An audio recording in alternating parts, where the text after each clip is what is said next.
Havendo escapado, então, souberam que a ilha se chamava Malta. E os bárbaros usaram conosco de não pouca humanidade, porque, acendendo uma grande fogueira, nos recolheram a todos, por causa da chuva que caía e por causa do frio. E havendo Paulo ajuntado uma quantidade de vides, pondo-as no fogo, uma víbora, fugindo do calor, lhe acometeu a mão. E os bárbaros, vendo a víbora pendurada na mão, diziam uns aos outros: certamente esse homem é homicida, visto como, escapando do mar, a justiça não deixa viver.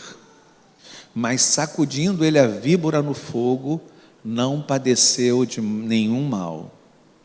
E eles esperaram que viesse a inchar ou a cair morto de repente. Mas tendo esperado já há muito, e vendo que nenhum incômodo lhe sobrevinha, mudando de parecer, diziam: era um Deus. E ali próximo daquele mesmo lugar haviam herdades que pertenciam ao principal da ilha, por nome Públio, no qual nos recebeu, nos hospedou benignamente por 3 dias. Aconteceu que, estar de cama enfermo de febres e disenteria, o pai de Públio, que Paulo foi ver, e havendo orado, pôs as mãos sobre ele e o curou. Feito, pois, isso, vieram também ter com ele os demais da ilha que tinham enfermidades e sararam, os quais nos distinguiram também com muitas honras. E, havendo de navegar, nos proveram das coisas necessárias. 3 meses depois, partimos num navio de Alexandria, que nos invernara na ilha, a qual tinha por nome, por insígnia, Castor e Polos. E chegando em Siracusa, ficamos ali 3 dias, de onde, indo costeando, viemos a Régio, e soprando um dia depois, um vento do sul, chegamos no 2º dia a Puteoli, onde, achando alguns irmãos, nos rogaram por 7 dias que ficássemos com eles, e depois nos dirigimos a Roma. E de lá, ouvindo os irmãos novos de nós, nos saíram ao encontro, à praça de Ápio e às 3 vendas. E Paulo, vendo-os, deu graças a Deus e tomou o ânimo. Deu graças a Deus e tomou o ânimo. Qual é o segredo de passar pelas lutas e não sermos engolidos por ela? Qual será o segredo de passarmos pelas lutas e não sermos engolidos por elas? Paulo tinha um projeto. Um projeto era Roma. Roma era o centro do mundo. Fazer o evangelho chegar a Roma significava espalhar o evangelho. Roma era um lugar estratégico. Roma talvez fosse mais importante hoje do que Nova York ou do que os grandes centros do mundo. Roma era um lugar absolutamente estratégico, mas as coisas não aconteceram assim. Repare na sequência. No capítulo 27, o barco quebra. Eles caem na água no inverno. Imagina cair na água no inverno. Aquela região já é uma região de águas frias. Não é nenhum Caribe. É uma região de águas muito frias. Imagina cair na água no inverno, praticamente congelar. E eles foram parar numa ilha que é a ilha de Malta. E a gente conhece até hoje. Malta existe. E praticamente congelados. Aí os homens fizeram uma fogueira, eles sentaram em volta da fogueira, e quando eles sentaram em volta da fogueira, uma cobra saiu de dentro da fogueira. Isso é absolutamente normal, tá? Isso é uma coisa que a gente precisa ter cuidado. Salamandras, cobras, aracnídeos, eles fogem quando a fogueira se forma. E uma cobra sai do meio da fogueira e gruda na mão do Paulo, fica pendurada na mão dele. E algumas coisas chegam para o nosso coração. Aqueles homens olham e veem aquela cobra pendurada na mão de Paulo. Eles falam assim uns para os outros: o infeliz escapou do naufrágio, mas aí ó, a cobra vai morrer. Esse homem não presta. Deus vai lá e acha ele. Não morreu na água, tentou escapar, mas agora vai morrer. E diga, certamente ele é um homem justo. Mas eles olharam para Paulo e repararam que Paulo não inchou. Pela descrição, deve ser uma cobra de alto impacto de veneno.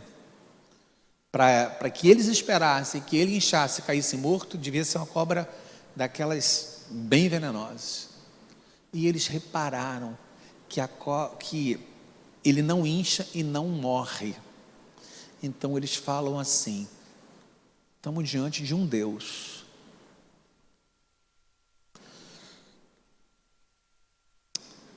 Esse texto você deveria ler de novo quando chegasse em casa.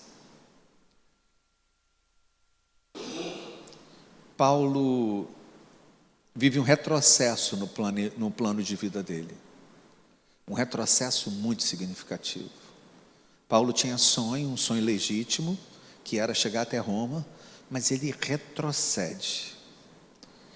Tudo dá errado. É naufrágio, é parar dentro d'água, é até cobra pular na mão. Retrocessos na nossa vida têm uma razão de ser. Eu vou repetir. Retrocessos na nossa vida têm uma razão de ser. Então confie. É difícil quando a gente tem a sensação de que a gente está andando para trás. É difícil quando a gente tem a sensação que tem um plano, que é um plano abençoado por Deus, que tem um projeto abençoado por Deus, e a gente vê tudo andar para trás. Tudo dá para trás. As coisas não caminharem. Retrocessos têm a sua razão de ser.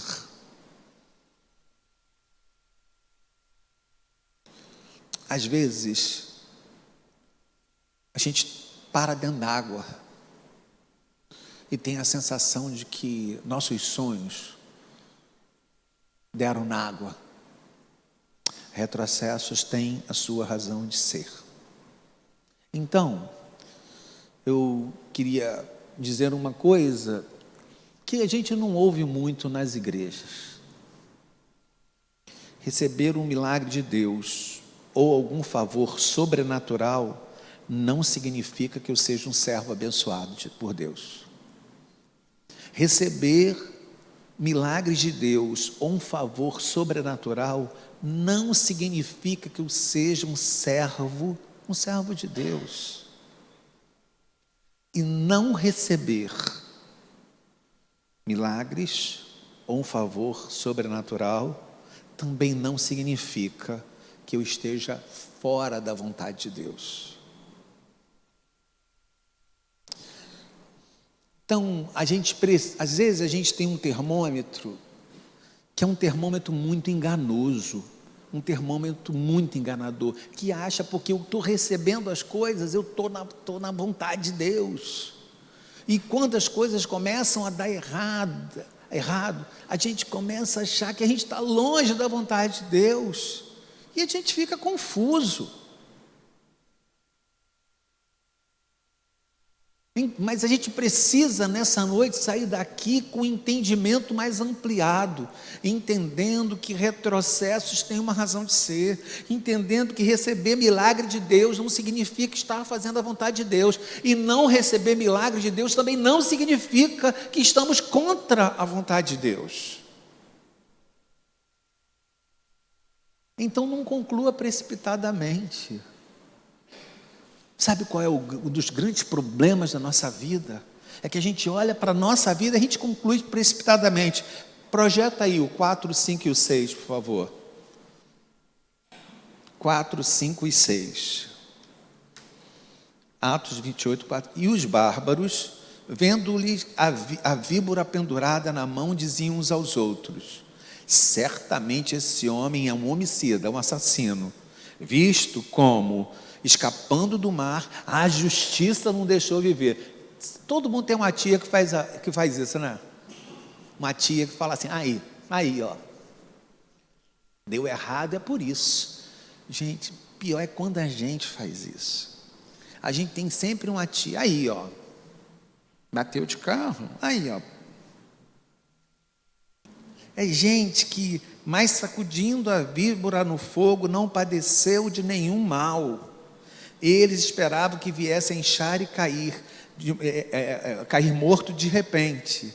Mas tendo esperado já muito, vendo que nenhum incômodo lhe sobrevinha, mudando de parecer. A gente vive a vida mudando de parecer. A gente vive a vida concluindo precipitadamente. A gente vive a vida dizendo assim: fui salvo pelo naufrágio, é de Deus. A cobra picou, não é de Deus. Sobreviveu, é de Deus. Não pode, a gente não pode viver concluindo as coisas precipitadamente. Milagres ou a falta de milagres não definem o projeto de Deus. Eu vou repetir: milagres ou falta de milagres não definem o projeto de Deus. Nós não vivemos de milagre, nós vivemos de fé. Milagres ou a falta de milagres não definem o projeto de Deus. Se eu acumulo retrocessos, não significa que Deus está contra mim. Se as coisas vão acontecendo e os barcos vão quebrando e eu vou caindo na água congelada e as cobras vão picando minha mão, não significa que Deus esteja contra mim. Está ouvindo, Miriam? Não significa que Deus esteja contra mim. Deus não está contra mim. Há um projeto que eu desconheço.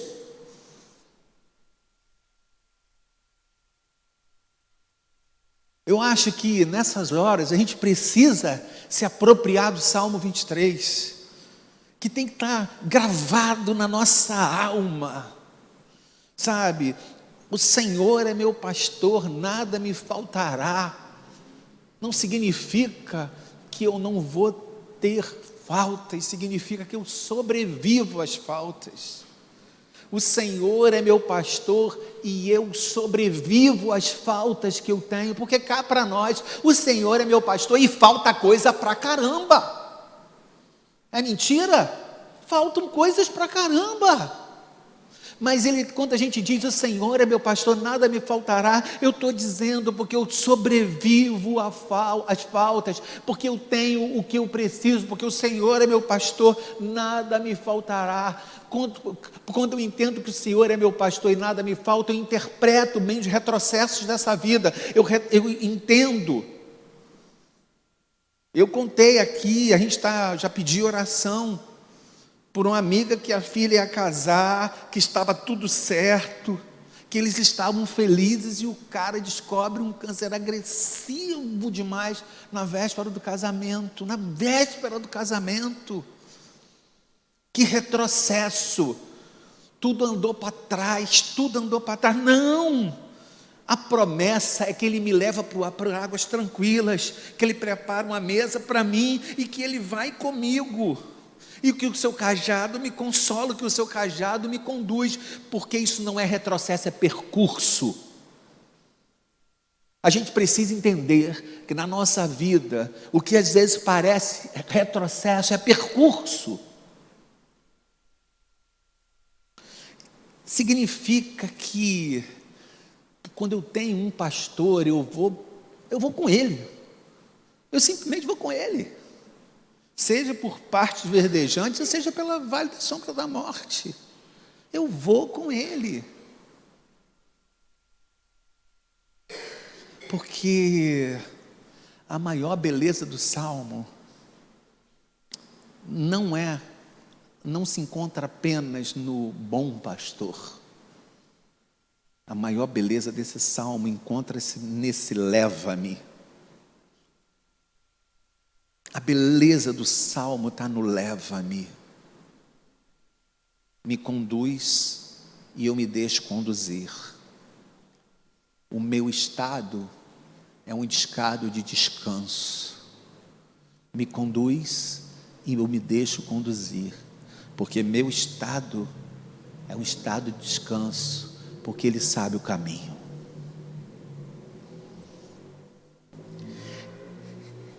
Esse era o estado de Paulo, era um estado de descanso, e não a sensação de retrocesso. Então, como Paulo, faça como Paulo, não seja precipitado para descrer, porque às vezes a gente é precipitado e termina descrendo. Não seja precipitado para descrer. Eu não posso viver com Deus como se brincasse de amarelinha. Sabe como é que é brincar de amarelinha? Estou com Deus, não estou com Deus. Estou com Deus, não estou com Deus. Estou com Deus, não estou com Deus. Deus está comigo, não está comigo. Está comigo, não está comigo. Está comigo. Aí fica entre o céu e o inferno. Estou com Deus, não estou com Deus. A gente não pode ficar vivendo uma relação uma relação oscilante, uma relação inconsistente, uma relação indecisa. Porque a gente começa a reparar que as coisas não saíram como a gente imaginava, e a gente vive essa relação indecisa de estou com Deus, não estou com Deus, estou com Deus, não estou com Deus. A gente não pode viver isso. Os retrocessos na nossa vida não significam abandonos de Deus. Quando a nossa vida dá passo para trás, não significa que Deus nos deixou, que Deus nos abandonou. Então, a gente precisa educar o nosso olhar sobre os feitos de Deus, educando o nosso olhar sobre quem Deus é. O problema de quem vive girando em torno de milagre, o tempo todo girando em torno de milagre, vive para olhar os feitos de Deus, mas não vive para entender quem Deus é. Retrocesso na nossa vida significa entender quem Deus é. Eu entendo o que Deus faz, porque eu entendo quem Deus é. Senhor, como é que eu mudo? Como é que eu mudo? Invoca-me e te responderei. Anunciar-te-ei coisas grandes e ocultas que não sabes. Invoca-me e te responderei. Só tem um jeito de eu entender os meus retrocessos. O jeito de eu entender os meus retrocessos é invocando o Senhor, para que Ele me mostre coisas ocultas que eu não sei. Talvez algumas leituras de vida suas estejam erradas. Deus nos livre de termos a cabeça semelhante àqueles que estavam em volta de Jó. Deus nos livre de ter a cabeça semelhante aos amigos e à mulher de Jó, que só tinham capacidade de julgar os fatos. Quem vive pela fé tem que conseguir ler além dos fatos. É um naufrágio, é o barco que quebra, é a água gelada, é a cobra que pica. Quem anda com Deus tem que ler a vida para além dos fatos. Não julgue como os homens em volta da fogueira, que pendulavam nas suas análises,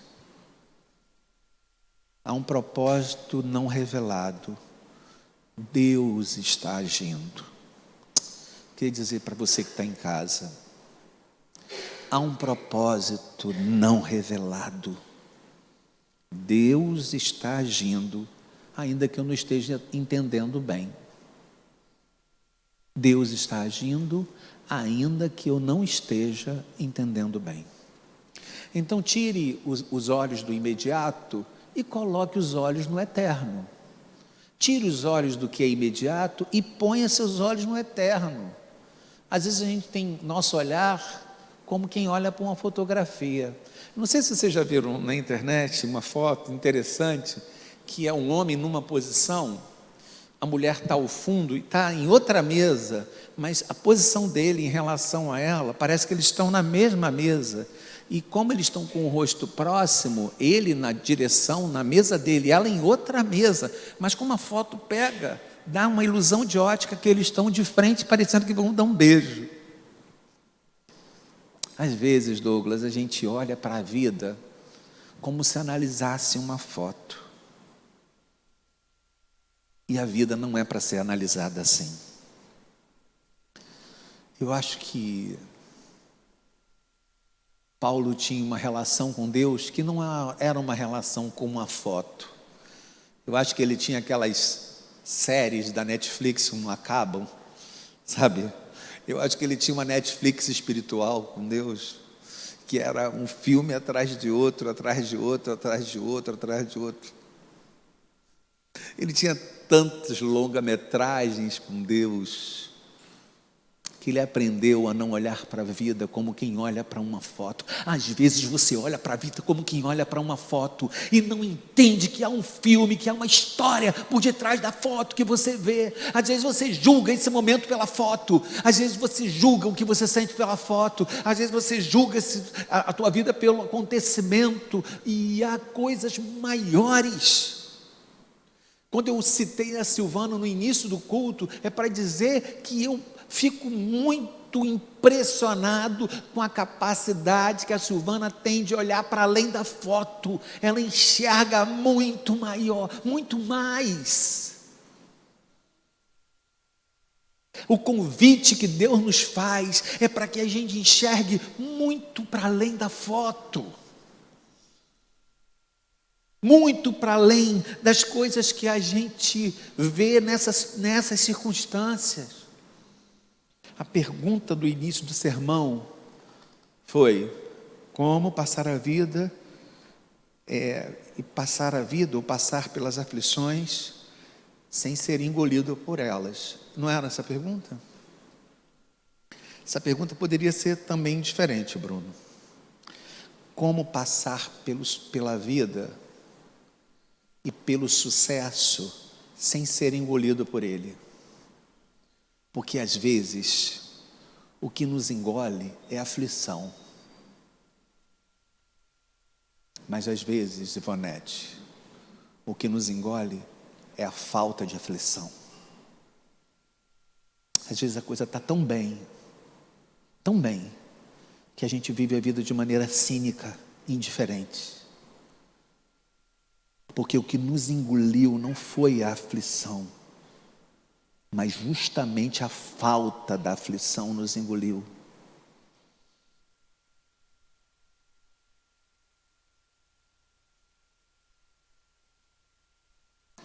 As aflições podem nos engolir, mas a falta das aflições também pode nos engolir. Por isso que a gente não pode ficar preso à foto, ao momento. A gente tem que ter visão de Deus. As aflições não podem nos deixar indiferentes. O navio quebra, jogado na água, congelando, uma cobra pica, o pessoal julga, e o outro pede para curar o pai, que está com dor de barriga e febre. Se você fosse Paulo, você vai dizer: pelo amor de Deus, tem outra coisa aqui ocupando a minha vida. Acabei de sobreviver ao naufrágio, acabei de quase morrer dentro d'água. Uma cobra me picou e você quer que eu cure teu pai que está com dor de barriga? Porque naquele tempo dor de barriga matava, tá? Esse tipo de mal que esse homem teve, a gente tem que entender que é um momento onde a gente não dominava as bactérias. Aliás, até hoje a gente não domina, nem um pouquinho. Mas Paulo consegue sair do núcleo daquela maluquice toda que ele está vivendo e vai curar o cara, vai orar pelo cara. Sabe por quê, minha irmã? Porque não é a maluquice da vida que faz a gente parar de cuidar das pessoas. Porque não é a falta de dinheiro que faz a gente parar de ser cuidadoso com os que são da casa da gente. Não é a incerteza da vida que faz a gente ser menos atencioso com a mulher.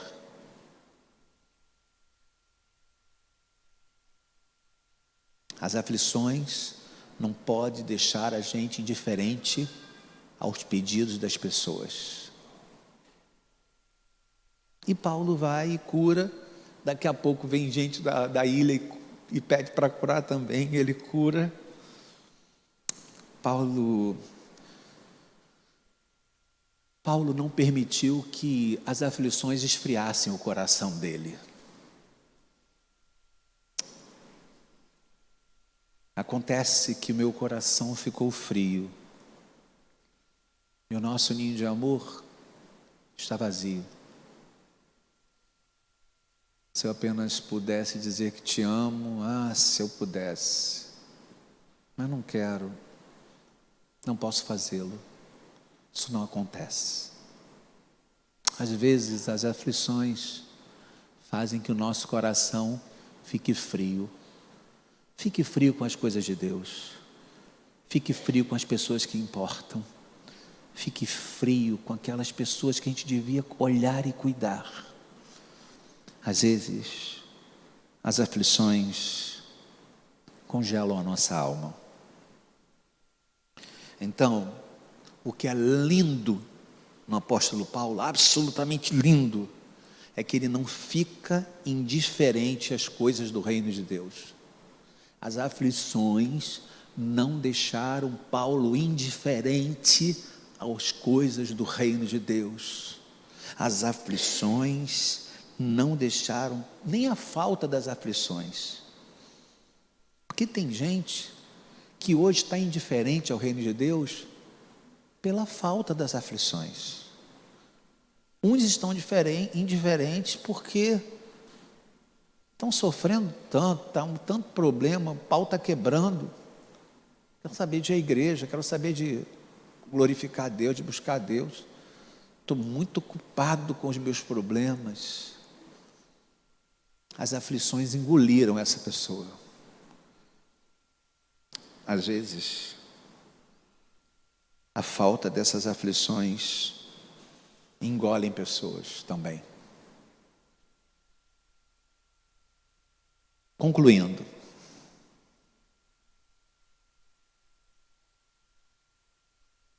não serão naufrágios, nem serpentes que nos farão parar. Não serão naufrágios, nem água gelada, nem serpentes que vão impedir que a gente se envolva com o que tem que se envolver. 3 meses depois, Paulo chega a Roma.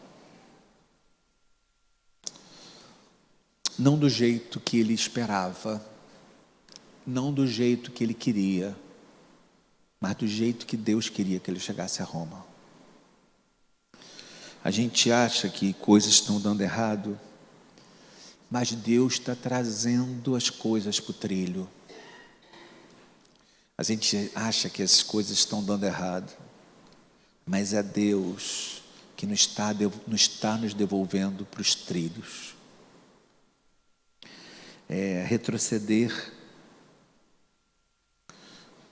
pode significar avançar. Perdas pode se reverter em ganhos. Quando a gente diz que uma coisa é uma perda ou um ganho, são etiquetas do desconhecido. Como assim? É isso. Nós chamamos de ganho e de perda e colocamos nas coisas etiquetas, mas ganhos ou perdas são etiquetas do desconhecido.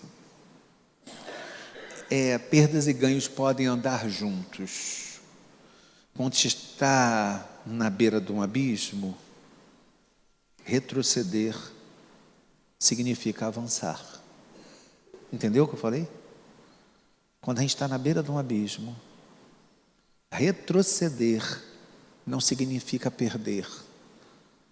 Quando a gente está na beira do abismo, Wander, retroceder significa avançar. Quando se caminha com Deus, tudo é percurso e não fracasso. Quando se caminha com Deus, tudo é percurso e não fracasso. Então, não diabolize eventos, porque nós vivemos com pessoas que diabolizam eventos. Isso é o diabo, isso é o diabo, isso é o diabo, isso é o diabo. Não diabolize eventos. Às vezes a vida nos aponta retrocessos, mas a gente se distanciando de coisas faz com que a gente enxergue melhor. Então, não diabolize eventos. Crescimentos também acontecem com retrocessos. Nas lutas pessoais, há espaço para o retrocesso. Eles nos ajudam a crescer. Tudo nesse trecho de vida tem valor. Basta-nos um olhar de sabedoria, pois para avançar, talvez seja preciso um grande retrocesso na nossa vida. Vivemos num tempo de mistério, e o que parece naufrágio pode ser um bote salva-vidas. Vivemos num tempo de mistério, e que em algum momento pareceu naufrágio, na verdade, era um grande bote salva-vidas. Só tem um jeito de eu descobrir, Bruno, invocando o Senhor. Só tem um jeito de eu descobrir, invocando o nome do Senhor. Invoca-me e te responderei, e anunciar-te-ei coisas grandes e ocultas que não sabeis. Invoca-me e te responderei, e anunciar-te-ei coisas grandes e ocultas que não sabeis. Só tem um jeito nessa vida para a gente descobrir se a gente fez a escolha certa, se o melhor foi retroceder. Invocando o Senhor. Então eu queria convidar você a isso. Eu queria convidar você a invocar o nome do Senhor e dizer para o Senhor: Senhor, eu quero entender melhor os fatos da minha vida, porque eu não quero viver pela minha leitura errada e temporal e circunstancial e estreita que eu tenho sobre os fatos. Eu quero olhar para os fatos e te enxergar nos fatos. Eu quero olhar para a vida e te enxergar na vida. Eu quero olhar para a vida e entender que os 3 meses que eu perdi, que eu queria já ter chegado em Roma, foram todos planejados por ti. Porque eu sei para onde eu vou. Eu estou indo para águas tranquilas e pastos verdejantes. É para lá que eu estou indo. Sempre foi meu destino. Há uma mão que segura a minha mão enquanto eu caminho. Invoca-me e eu te responderei.